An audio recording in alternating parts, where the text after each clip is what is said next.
سب سے پہلے تمام دوستوں کو السلام علیکم۔ پاکستان اور انگلینڈ کے درمیان ہونے والے پہلے ٹیسٹ میچ کے حوالے سے انتہائی بری خبر آ گئی ہے۔ ویڈیو کی تفصیل میں جانے سے پہلے اس ویڈیو کو لائک کریں اور چینل کو سبسکرائب کریں، اور اگر آپ کو ایک بہترین ویڈیو دیکھنی ہے تو کامنٹ سیکشن اور اینڈ اسکرین میں آپ کو ایک ویڈیو لنک مل جائے گی۔ آپ بھائیوں سے درخواست ہے کہ اسے ضرور دیکھیں۔ England and Wales cricket board ECB نے دعویٰ کیا ہے کہ کورونا وائرس کے باعث گریٹر مانچسٹر میں اٹھائے گئے اضافی احتیاطی اقدامات سے پاکستان اور انگلینڈ کے درمیان 5 اگست سے شروع ہونے والا پہلا ٹیسٹ میچ متاثر نہیں ہوگا، مگر حکومت نے کورونا وائرس کے باعث حال ہی میں مانچسٹر میں علاقے کے مختلف گھروں کی رہائشی افراد کے ملاقات پر بھی پابندی عائد کرنے کا فیصلہ کیا ہے، اور کہا جا رہا ہے کہ اس کی وجہ سے پاکستان اور انگلینڈ کے درمیان بدھ سے شروع ہونے والا پہلا ٹیسٹ میچ متاثر ہو سکتا ہے۔ تاہم غیر ملکی خبر رساں ادارے کے مطابق ECB نے واضح کیا ہے کہ وہ حکومتی احکامات کی پیروی اپنے وعدہ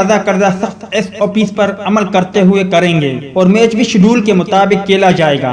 واضح رہے کہ برطانیہ میں بڑھتے ہوئے کورونا وائرس کے کیسز کے باعث مانچسٹر سمیت شمالی علاقوں میں اضافی پابندیاں عائد کرنے کا فیصلہ کیا گیا ہے، جن کے تحت ان علاقوں میں مختلف گھروں کے رہائشی افراد 4 دیواری اور باغات میں بھی نہیں مل سکیں گے۔ البتہ پیز اور ریسٹورنٹ میں انفرادی طور پر آنے کی اجازت ہوگی، مگر وہاں بھی دیگر افراد قریب یا ساتھ بیٹھنے میں ممانعت ہوگی۔ تو دوست یہ تھی پاکستان اور انگلینڈ کے درمیان ہونے والے پہلے ٹیسٹ میچ کے حوالے سے کچھ اپڈیٹ۔ امید کرتا ہوں آپ کو پسند آئی ہوگی۔ اس اپڈیٹ کے متعلق اپنی رائے کا اظہار کمنٹس باکس میں ضرور دیں۔